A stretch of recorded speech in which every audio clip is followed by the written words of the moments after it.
ever wondered how a single conflict could shape the geopolitics of an entire region, or even the world? Today, we delve into the China Civil War. In the early 20th century, a fierce ideological battle began to take form in the heart of Asia, China.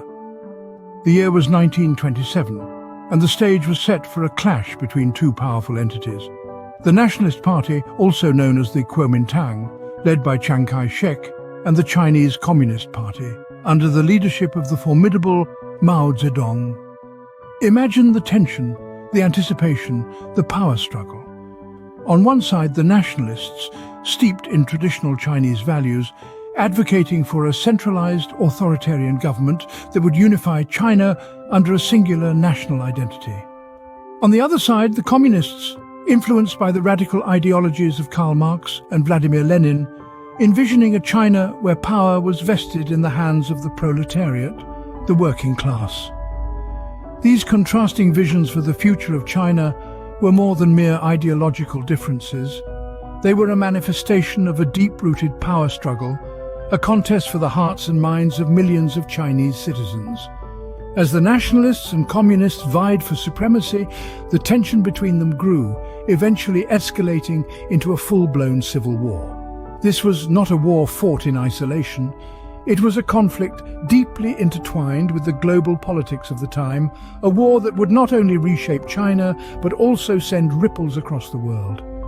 And as the first shots were fired in 1927, the world watched in anticipation, unaware of the profound changes that this war would bring. The stage was set for a struggle that would reshape China and indeed the world. In 1934, the Red Army embarked on a journey that would become a symbol of communist resilience. This journey was no ordinary trek. It was a strategic retreat known as the Long March. Faced with the encircling threat of nationalist forces, the Red Army, under the leadership of the Chinese Communist Party, had no choice but to retreat and regroup. For over a year, the Red Army traversed some of the harshest landscapes China had to offer. From towering mountain ranges to vast arid plains, these revolutionaries covered thousands of miles on foot. The journey was fraught with peril and hardship. Food was scarce, the weather was often inhospitable, and the threat of attack was ever present. Yet, these difficulties did not break the spirit of the Red Army. Instead, it galvanized them. The Long March was more than just a strategic retreat. It was a testament to the resilience and determination of the communists. Despite the odds stacked against them, they persevered, driven by a collective belief in their cause. Their journey, filled with trials and tribulations, became a rallying cry, a symbol of their unyielding spirit. The Long March also played a crucial role in shaping the leadership within the communist ranks. It was during this arduous journey that Mao Zedong emerged as a key figure, his strategic acumen and leadership skills coming to the fore. The march became an integral part of the narrative of the Chinese Communist Party, a symbol of their struggle and resilience in the face of adversity. The Red Army's resilience throughout the Long March was not in vain. It allowed them to regroup, re-strategize, and ultimately wage a more successful campaign against the nationalists. The Long March became a symbol of the communist spirit, a testament to their tenacity and resilience. The Long March, with its trials and tribulations, became a symbol of the communist spirit.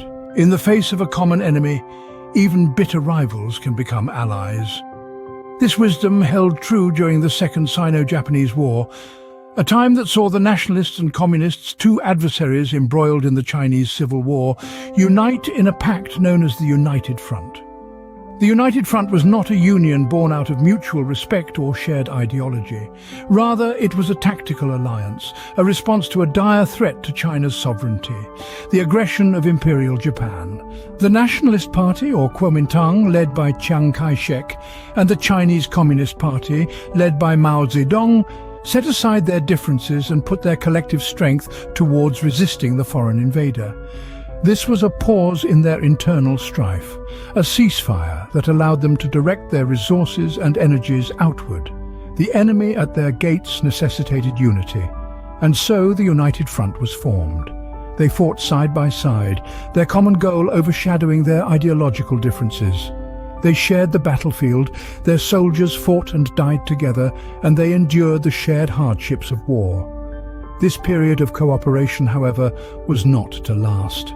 The United Front was a pragmatic solution to an immediate problem, and it did not resolve the deep-seated ideological differences between the two parties. It was a band-aid solution, a temporary truce in a war that was far from over. When the dust of the Sino-Japanese War settled, old rivalries re-emerged, fiercer than before. The United Front disintegrated as the external threat receded. The nationalists and communists once again turned their weapons towards each other, resuming their struggle for control over China's destiny. The United Front had served its purpose, and now it was time for the rivals to return to their unfinished civil war. Wars often have far-reaching effects beyond the immediate battlefield. This statement rings exceptionally true when we consider the Chinese Civil War's influence on Chinese immigration to the United States. The US-Chinese Exclusion Act, enacted in 1882, was a legislation that severely limited the immigration of Chinese laborers into the United States. However, the tide turned in the early 1940s during the throes of the Chinese Civil War. At this time, China was seen as a valuable wartime ally by the United States, fighting against the Japanese aggression in the Pacific. This alliance would prove pivotal in shifting American sentiment towards the Chinese. The shared goal of defeating a common enemy, the Japanese, catalyzed a change in the US stance on Chinese immigration. In 1943, a significant event occurred. The Chinese Exclusion Act was repealed, opening a new chapter in Chinese-American relations. This repeal was not only a political maneuver, but also a symbolic gesture, acknowledging China's contributions to the war effort and recognizing the injustices of past immigration policies. With the repeal, Chinese nationals could once again immigrate to the United States, and those already residing in the country could finally apply for naturalization. It marked the beginning of a new era where Chinese individuals could seek better opportunities and a new life on American shores. However, it's important to note that while the repeal was a significant step forward, it was not an immediate solution. The annual quota for Chinese immigrants was set at a mere 105, a far cry from the potential demand. Yet it was a step, a small but crucial stride towards equality and recognition. The impact of the Chinese Civil War thus extended beyond the borders of China, influencing policies and perceptions in the far-off United States. The war's ripple effects were indeed far-reaching, altering the course of Chinese immigration and laying the groundwork for future reforms. The ripples of the China Civil War were felt even across the Pacific. In 1949, a new power emerged from the ashes of the Civil War. The Communist Party, under the leadership of Mao Zedong, emerged victorious after a long and brutal struggle. The victory was more than just a change in leadership. It marked the birth of a new nation, the People's Republic of China. The establishment of the People's Republic of China was a seismic shift, not only domestically but also on a global scale. The world watched on as the largest country by population adopted a new political ideology, one that would shape its destiny for the coming decades. Mao Zedong, the man at the helm, proclaimed the founding of the new state on October 1st, 1949.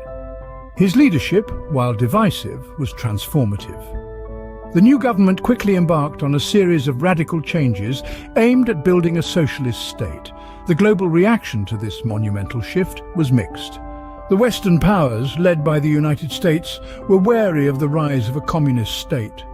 The Soviet Union, on the other hand, saw the emergence of a potential ally, an important development in the backdrop of the Cold War. The geopolitical implications of this shift were far-reaching.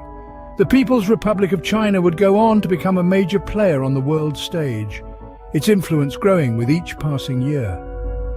The birth of the People's Republic also had a significant impact on the Chinese diaspora, reshaping the identity of millions of Chinese people living abroad. The China Civil War, a struggle of ideologies and powers, ended with the birth of a new nation, changing the face of global politics.